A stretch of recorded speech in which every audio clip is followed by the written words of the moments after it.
Hello, welcome to Phantom Homicide. Our deep dive today takes us back, way back actually, to 19th century France.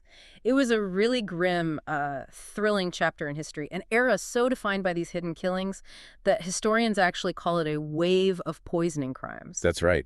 And we're exploring the absolute epicenter of that wave, arsenic, the so-called king of poisons. We're tracking its journey, aren't we? From being this, cheap, everyday thing you'd find in almost any French house. Exactly, to becoming the deadliest tool for poisoners. And then, amazingly, the catalyst for a scientific revolution, the birth of forensic toxicology, really. And it all comes crashing together in one spectacular, notorious trial in 1840, the trial of Marie Lafarge. Oh, the Lafarge trial. It wasn't just a court case. It was this incredible crucible testing the law, testing science itself. Our sources, they guide us through this collision, popular culture, this outdated legal system, and brand new cutting-edge chemistry, all struggling to prove a crime you couldn't even see. It sounds incredibly dramatic. It was. We're going to unpack how this revolutionary tool, the Marsh test, promised to expose the silent killer. But then, and this is the twist, the sheer sensitivity of that test threw up this shocking, almost existential contradiction, this idea of normal arsenic. Normal arsenic, as in naturally occurring in people. Precisely. It almost derailed the whole field of forensic science right as it was getting started.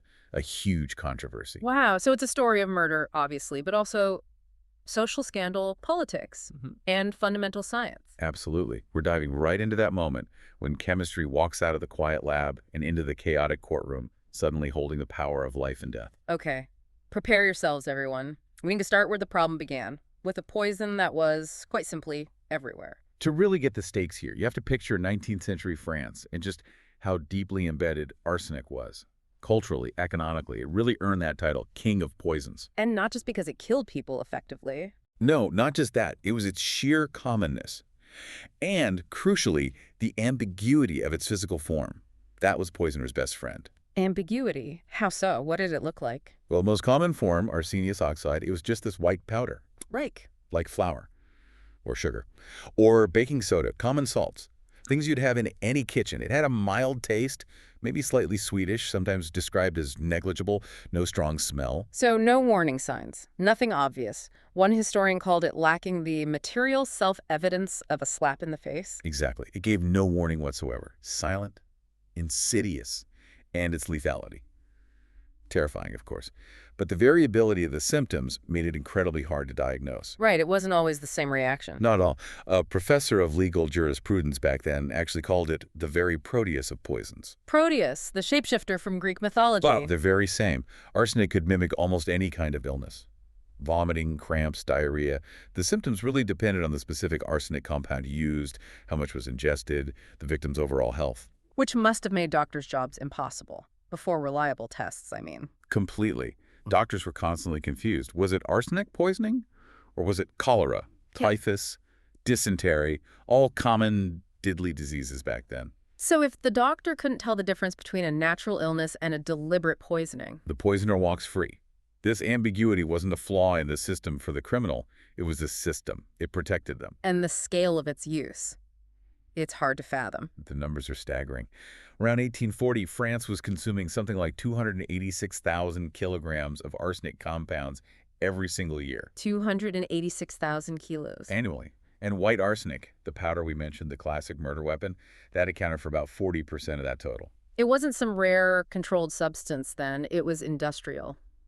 Commercial. Oh, absolutely. Freely moving through society. You really couldn't avoid it. Where else was it used? Besides, potentially ending up in someone's food. Oh, everywhere. It was a key ingredient in pigments.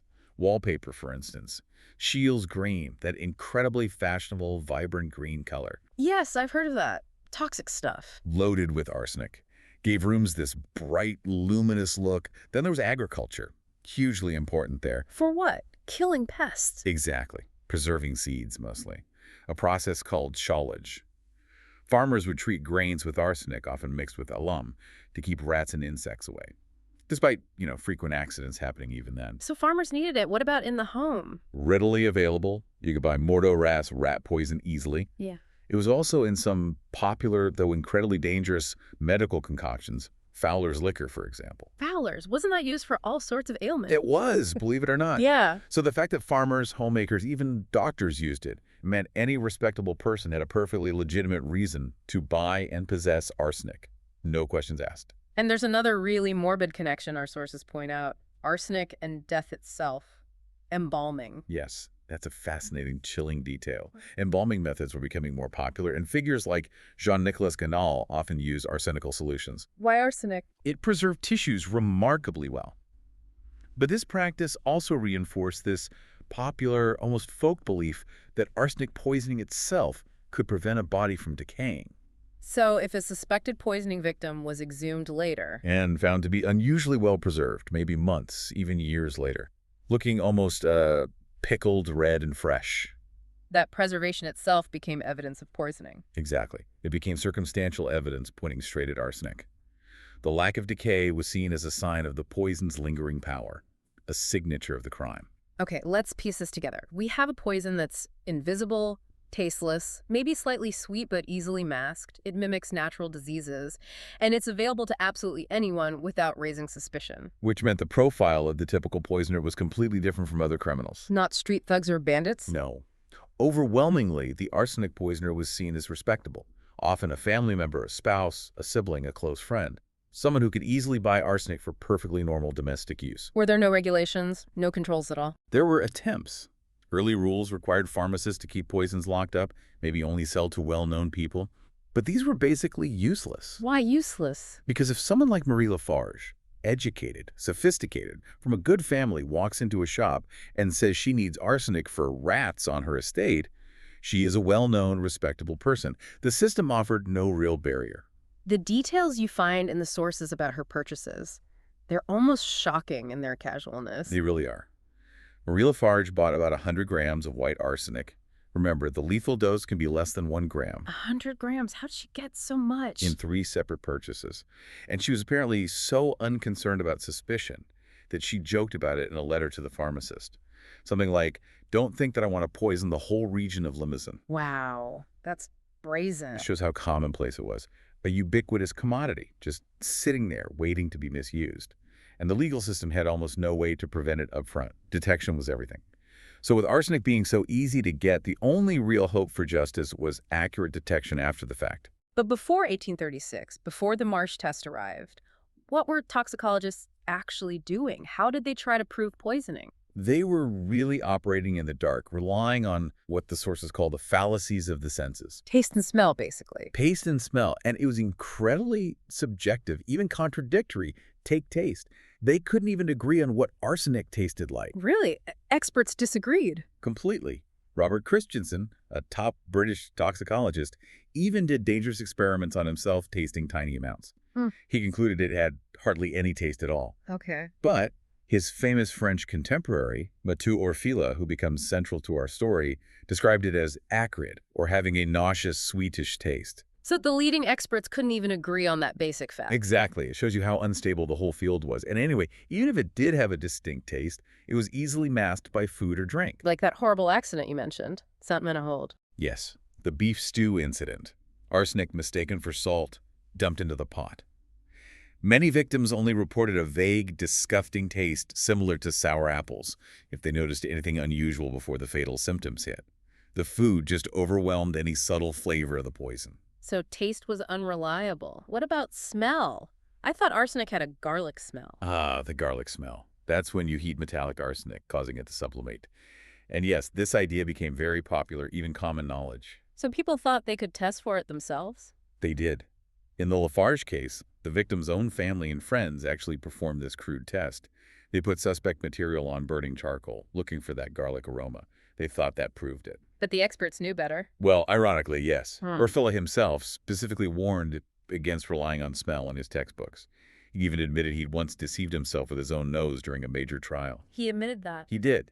He called relying on this fleeting, unreliable smell a common practice, but a dangerous one, especially when proper chemical tests were failing. It was just too easy to be mistaken. Okay, so senses are out. What about early chemical tests? Before Marsh? They moved into the realm of chemical analysis, yes.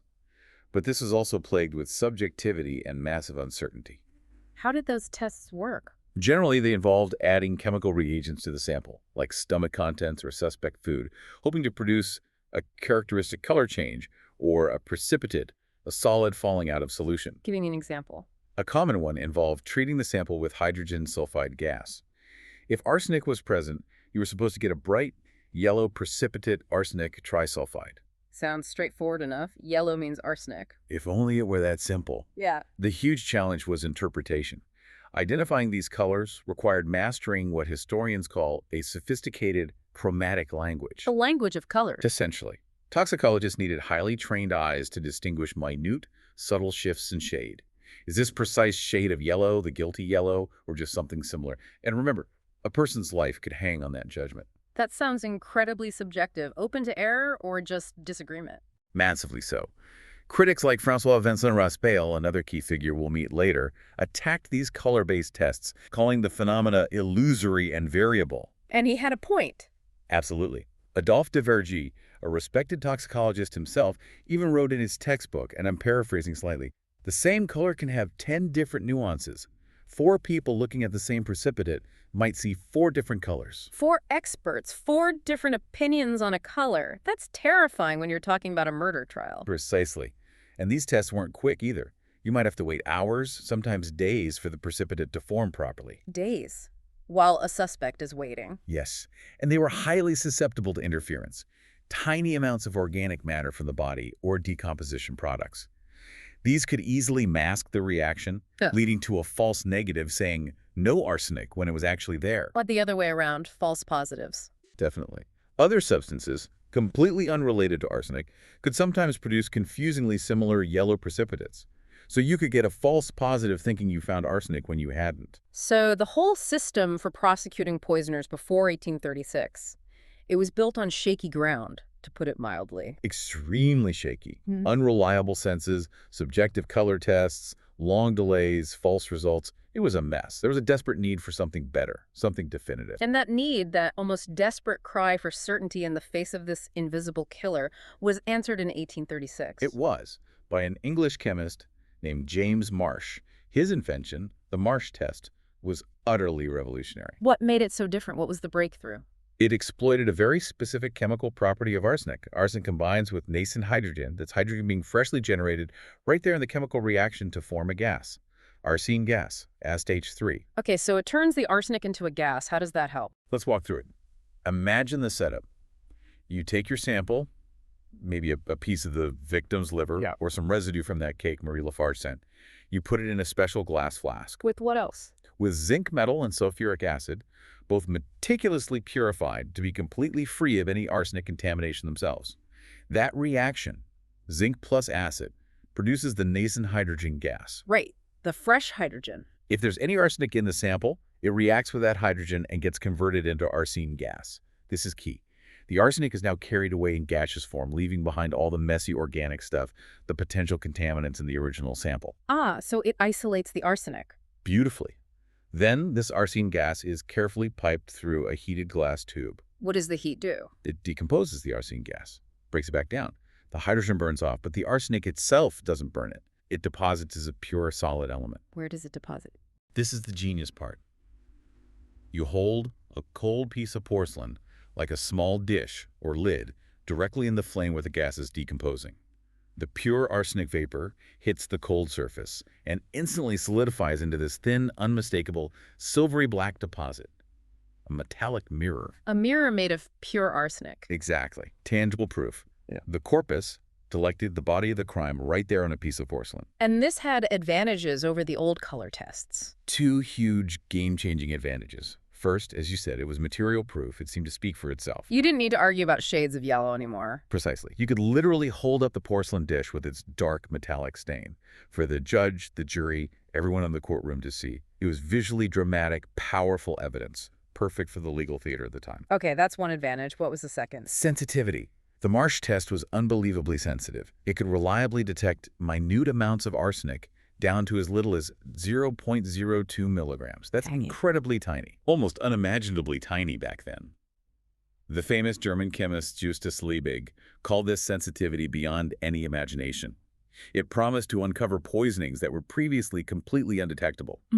It truly became, as the sources say, the chief terror of poisoners. But you hinted earlier that sensitivity wasn't entirely a good thing, a double-edged sword. Absolutely. Because if your test can detect 0.02 milligrams of arsenic, then everything involved in the test has to be purer than pure. Contamination becomes a massive risk. Huge. Suddenly you had to worry about trace arsenic in the zinc, in the sulfuric acid, in the glassware itself, even potentially in the soil of the graveyard where the body was buried. Arsenical graveyards were a known issue. So it demanded a whole new level of lab discipline. Exactly. It ushered in what historians call a new purity culture. The Marsh test became this mutable, mobile animal. The principle was clear, but performing it correctly was incredibly demanding. It took hours of meticulous work, specialized apparatus, and absolute, almost obsessive cleanliness. And this is where Matthieu Orfila, the big name in French toxicology, comes back into the picture. He adapted the test. He did. Orfila was crucial in taking Marsh's invention and making it work for the complex, messy reality of forensic cases in France. He realized the original setup wasn't always suitable for, say, analyzing decomposed human organs. What changes did he make? He modified the apparatus using a larger flask to handle bigger samples, for one. But more importantly, he developed new, powerful chemical methods to completely destroy the organic material before running the Marsh test. Why was destroying the organic stuff so important? Because he needed to detect absorbed poison. If a victim didn't die immediately, the arsenic wouldn't just be sitting in the stomach, it would be absorbed into the bloodstream and deposited in organs like the liver, the kidneys, the spleen. So even if the stomach contents were gone or the body was exhumed much later. Orfila's method was designed to find that absorbed arsenic hidden deep within the tissues. It was a critical adaptation for dealing with real-world forensic scenarios, especially long-buried bodies. He must have been thrilled with this potential. Oh, he was ecstatic, initially anyway. He truly believed his improved Marsh test would herald a new era. He wrote that with this tool, crime will be successfully hunted down to its last refuge. That's quite a statement. It sounds like he thought he'd found the ultimate scientific weapon against murder. He did. He saw it as definitive, almost infallible. That confidence, that belief in the absolute power of his test was about to face the most public, most dramatic trial France had ever witnessed. So the Marsh test arrives. Powerful, sensitive, promising certainty. And almost immediately, it gets thrust onto the biggest stage imaginable. The trial of Marie Lafarge in 1840. It was perfect timing, in a grim sort of way. The science needed a showcase, and this case provided it, with bells on. Remind us of the basic facts. Who was Marie Lafarge? Marie was quite a character, from a reasonably noble background, sophisticated Parisian, but her family had fallen on hard times. She ended up in an arranged marriage to Charles Lafarge, an ironmaster from the Limousin region. Apparently rather coarse, definitely not her social equal, and crucially, basically bankrupt. It was a marriage she entered into very unwillingly, mostly due to financial pressure. Not a happy match, though. Far from it. And shortly after the marriage, Charles fell ill and died. The suspicion immediately fell on Marie, especially after she sent him a cake while he was already unwell. And the circumstantial evidence seemed strong. Very strong. As we mentioned, she had bought arsenic, claiming it was for rat poison, a plausible excuse. But then witnesses came forward. People who claimed they actually saw her stirring a white powder into his food and drink, specifically his milk, his tea. So everyone suspected arsenic poisoning, but proving it chemically, that was the problem. It was a complete disaster initially. The local doctors and pharmacists who first investigated, utter chaos. How bad was it? They performed 4 separate chemical analyses trying to find arsenic. The results: contradictory, inconclusive, just a mess. One English doctor who reviewed their work later said they showed the grossest ignorance of basic forensic medicine. And didn't something crucial break? Yes. In one key attempt, a test tube apparently broke, just as they were trying to perform the final step, reducing the suspected arsenic compound to its metallic form. It was symbolic of the whole failed local effort. So no definitive proof from the local experts. What happened then? The lack of certainty, the conflicting results, it just fueled the scandal and cast massive doubt on the local authorities. The case exploded from a provincial affair into a national sensation. The court felt it had no choice. It had to call in the big gun. Matthieu Orfila, the dean of the Paris medical faculty, the expert on the Marsh test. The very man. And here's where it gets really interesting, right? The defense team. They actually contacted Orfila first. They did. is a huge gamble, a desperate, high-stakes move. Marie Lafarge's lawyers contacted Orfila, likely hoping his authority would confirm the earlier negative or inconclusive findings and get her acquitted. They essentially invited the potential executioner to review the evidence, betting he'd find nothing. Talk about a backfire. Spectacularly. Orfila agreed to take the case. He traveled down to Toul in the Limousin region. He oversaw the exhumation of Charles Lafarge's body, and then, using his own personally modified, state-of-the-art Marsh test procedure, he performed the definitive analysis. This was his moment, his chance to prove the power of his science on the national stage. Absolutely. The courtroom atmosphere must have been electric, everyone waiting, and Orfila delivered. What did he find? He testified, unequivocally, that he had found arsenic in Charles Lafarge's body. He specified very tiny quantities, acknowledging the sensitivity. Yet he was sure it wasn't contamination from the soil or the reagents. He addressed that head-on. He testified that based on his meticulous procedures and control tests, the arsenic could not have come from the soil naturally, nor from its chemicals. It had to have been ingested. It was the poison. And the verdict? Guilty. Based largely on Orfila's testimony, Marie Lafarge was convicted and sentenced to life imprisonment with hard labor. Wow. The impact must have been immense. It captured the attention of the whole of Europe, as contemporary accounts put it. Courtrooms were packed. Newspapers and judicial journals published verbatim transcripts of the testimony. It became a genuine media sensation. And it spilled out of the courtroom, too. Completely. The drama was just irresistible. It inspired literary reconstructions, poems, pamphlets arguing her guilt or innocence.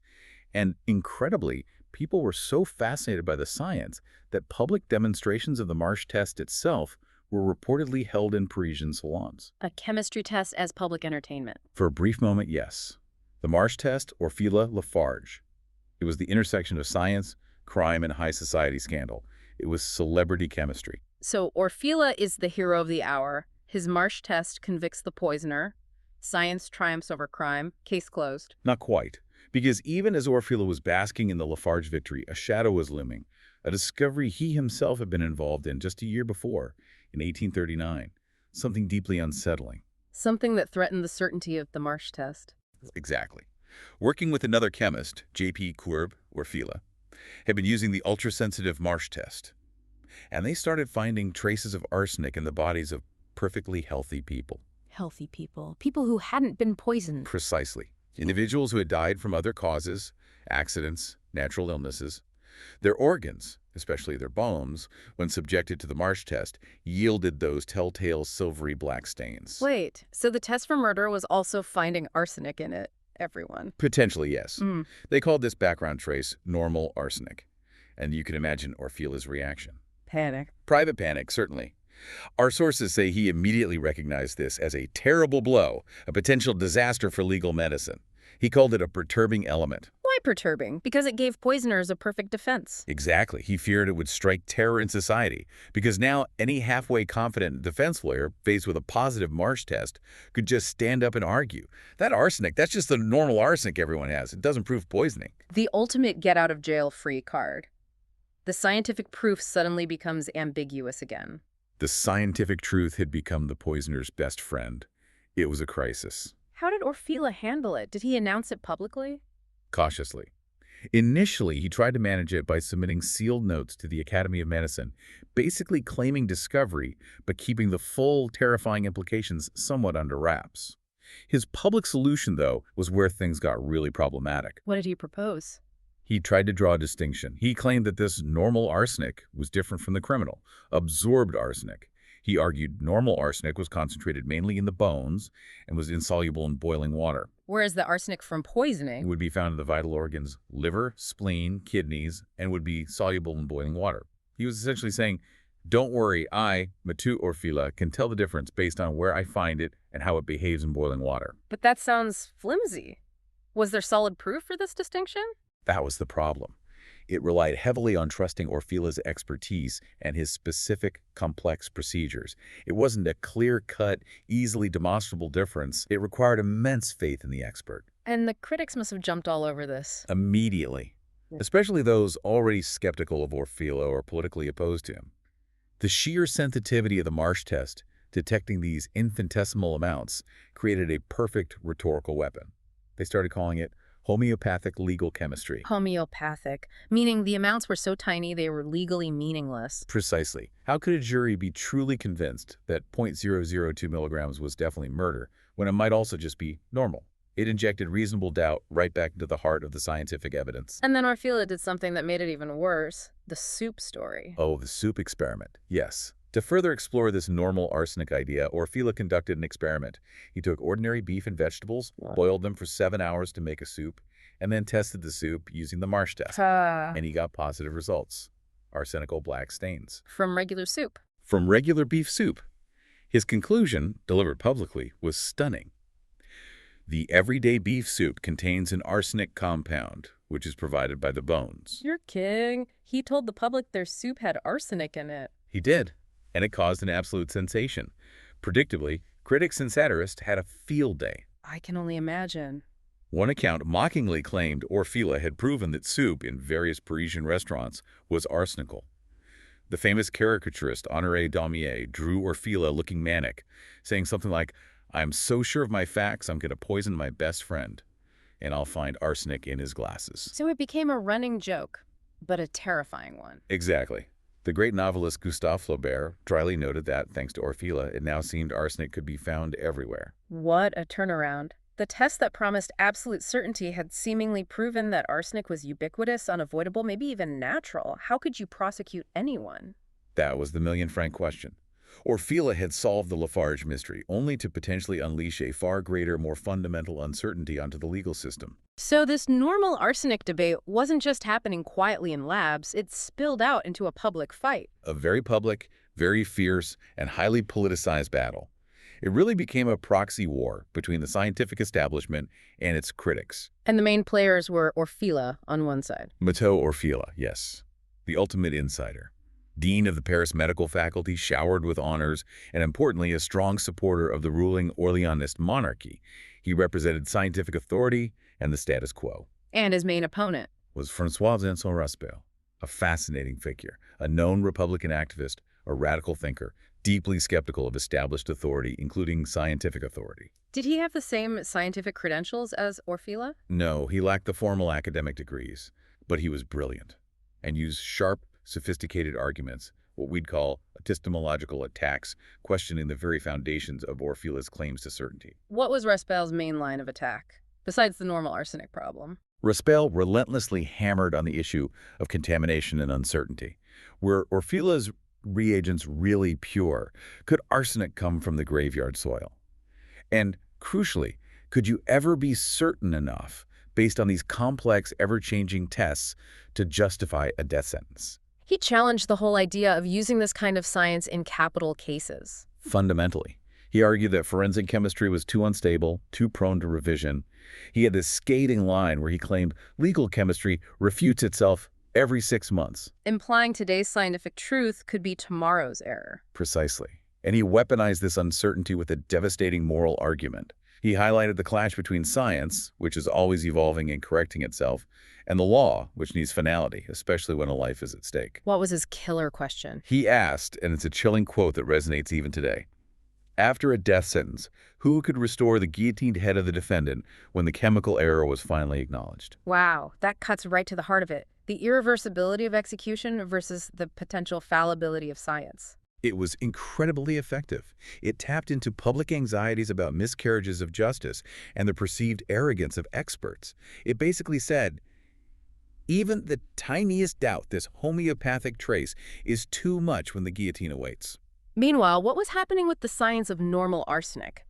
Was Orfila proving his distinction between soluble and insoluble types? It completely fell apart. Even Orfila couldn't consistently replicate his own findings about this supposed difference.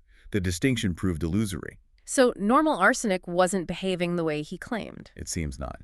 And the pressure mounted. In 1840, right in the midst of the Lafarge frenzy, Orfila did something extraordinary. He submitted another sealed note to the authorities. Secret again, what did it say? He privately admitted that he could no longer reliably find normal arsenic, even using his original methods. He called the whole thing something inexplicable, most probably a mistake. He admitted it was likely a mistake. Privately. Privately, yes.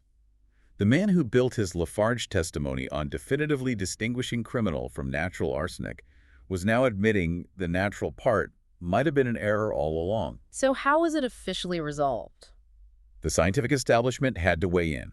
In 1841, special committees were formed by the prestigious Academies of Sciences and Medicine to investigate the whole normal arsenic controversy. And their conclusion? They concluded officially and finally that there was no credible evidence for the existence of normal arsenic in healthy human bodies. They essentially dismissed Orfila's earlier findings as experimental error. Error. What kind of error? Most likely, it came down to contamination, impure reagents. Before the Marsh test forced everyone to adopt that incredibly strict new purity culture, the chemicals Orfila and Curat were using back in 1839 might have contained minute traces of arsenic themselves, leading to false positives. So the whole normal arsenic panic was likely just bad chemistry, contaminated samples. That was the official verdict of the French scientific establishment. Normal arsenic didn't exist. How did Orfila react to his big theory being officially debunked? That must have been humiliating. You'd think so. Yeah. But Orfila was a master strategist, a survivor. He managed an incredible piece of public relations spin. How? He publicly declared that the disappearance of normal arsenic, this confirmation that it wasn't real, was actually a comforting truth. Comforting. How? He argued that it strengthened his forensic methods. Because now, with the normal arsenic defense definitively refuted by the academies, defense lawyers could never again use that argument to sow doubt in court. He turned a major scientific blunder into a supposed victory for prosecutorial certainty. That's quite the maneuver, making a virtue of necessity. A classic Orfila move. But did the idea just vanish overnight if it had caused such a stir? Not entirely. Ideas, especially controversial ones that serve a purpose, can have a long afterlife. Despite the official French refutation, the concept of normal arsenic lingered. Defense lawyers, particularly outside France and places like Britain, continued to raise it in court for years. It even persisted in some foreign medical textbooks, like in Spain. The ghost of normal arsenic wasn't easily exorcised. It really shows how complex these things are. Science, law, public opinion, politics. Absolutely. The Lafarge case and the normal arsenic fight weren't just about chemistry. They were fueled by the political divisions of the time. Republicans like Raspail supporting Lafarge versus royalists like Orfila backing the prosecution. And even broader social issues were layered on top. Yes. Some commentators, like the German poet Heinrich Heine, saw Marie Lafarge not just as a potential poisoner, but almost as a symbol. He framed her alleged actions as a form of legitimate defense against the crude husband she was forced to marry, tapping into anxieties about the constraints placed upon women in 19th century French society. The trial became a screen onto which many different conflicts were projected. #Tact 8. Conclusion and final thought. So looking back, we've traced arsenic's incredible journey. From this everyday substance in your wallpaper, your medicine, even your soup, apparently. Right. Can't forget the soup. To becoming the hidden weapon of choice, the king of poisons. Got it. And then the focus of this intense scientific and judicial revolution. The Marsh test arrives, promising to drag this invisible killer into the light, to provide that concrete, objective proof everyone craved. It did. It offered that silvery black stain, the material evidence. But its own incredible power, its sensitivity, immediately created a paradox. The normal arsenic paradox, finding traces everywhere, threatening to make the test meaningless. Exactly. It forced everyone, scientists like Orfila, the courts, the public, to grapple with the inherent uncertainties that exist right at the cutting edge of forensic science. Where does natural variation end and criminal action begin? And while the Marsh test undoubtedly changed criminal justice forever, becoming a huge deterrent, The Lafarge affair cemented this really complex, almost theatrical relationship between scientific expertise, legal proof, and public perception. It showed how expert authority could be challenged, how science gets performed and debated in the courtroom. the controversies of the 1840s really stripped away any illusion that forensic science is just about simple chemical reactions in a test tube. Absolutely. It revealed that it's fundamentally about whose expertise gets trusted. How's complex, sometimes ambiguous, scientific knowledge translated or even manipulated for judges, juries, and the public imagination, especially when the stakes are life and death. It leaves us with a really profound question, doesn't it? The legacy of Marsh and Lafarge. Science made the invisible visible, yes, but maybe at the cost of absolute certainty. Which brings us to our final thought for you to ponder. When science delivers a truth that is incredibly small, technically complex, and potentially controversial like that tiny trace of arsenic, How much weight should that truth carry in a legal system demanding definitive answers? How much certainty do we need to decide someone's fate? Okay, so we hope you like our today's discussion. For more such discussion, subscribe to our channel, Phantom Homicide.